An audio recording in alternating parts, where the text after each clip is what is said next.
Hey Morgan, I wanted to point out a few things on your paper. The very first thing, is you have it's pretty short here. It's only a little over 700 words, and that's quite a bit short.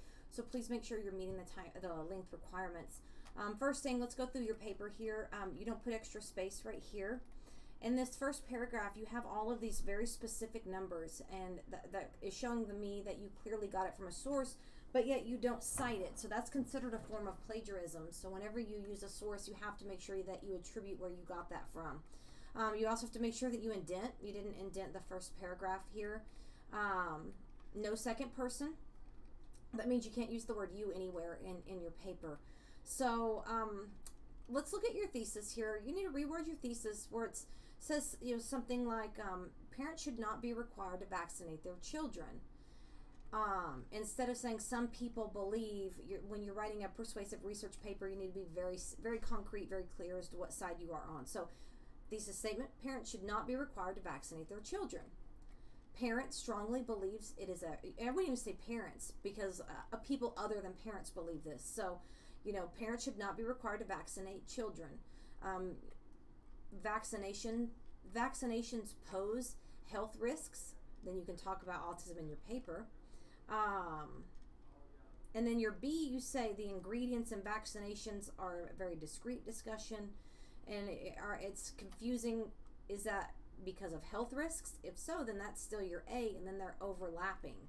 And then you say, it's a choice that every parent should be able to make, so that's clear.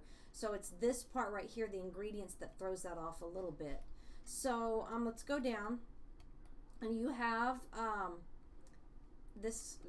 you haven't used any sources yet, and so we're now on page 2, and you don't have any sources here in your paper. So this sentence right here, why be forced into putting dozens of shots into a kid's body? There's no that's a question mark.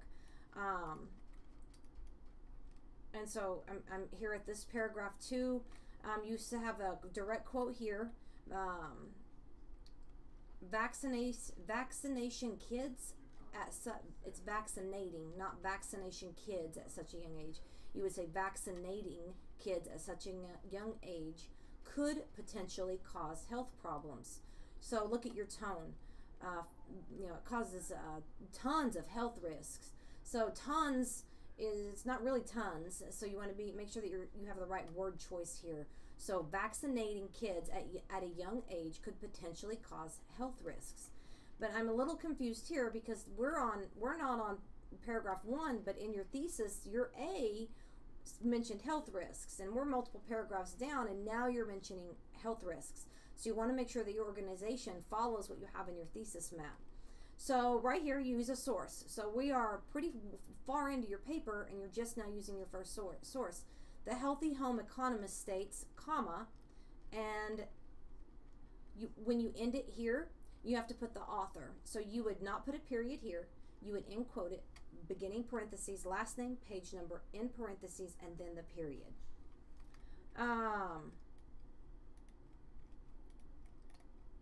You need to indent here again. Excuse me. And then we're going into the ingredients. And that was what I think maybe you had as a B. Let me go back up here. So you're out of order here. You say choice. This is your C, and this is about a choice. So that's make sure it's A, B, C. So A needs to be health risks, B is the ingredients, and C is the choice. So let's go back down. You have the ingredients. When your font is changing here, I'm not sure why, but you need to make sure that your font doesn't change colors. It's highlighted here, and so you have to make sure that you're changing that. So know you, again, no second person. And you don't have any sources, and so you're talking about all the stuff that could potentially be as the ingredients, but you don't say what's negative about that, and so you would need more to this paragraph. Really, you need more to all of your paragraphs because you're not using very many sources, and so if you want a chance to revise this for a better grade, but I can't give you a very good grade on a research paper when you don't have much research. Actually, I believe it's you have a quote here, but you don't say where that, you don't end it. Let's see. I don't see where you ended that. So you have a start quote, but not an end quote, and you don't say where that came from.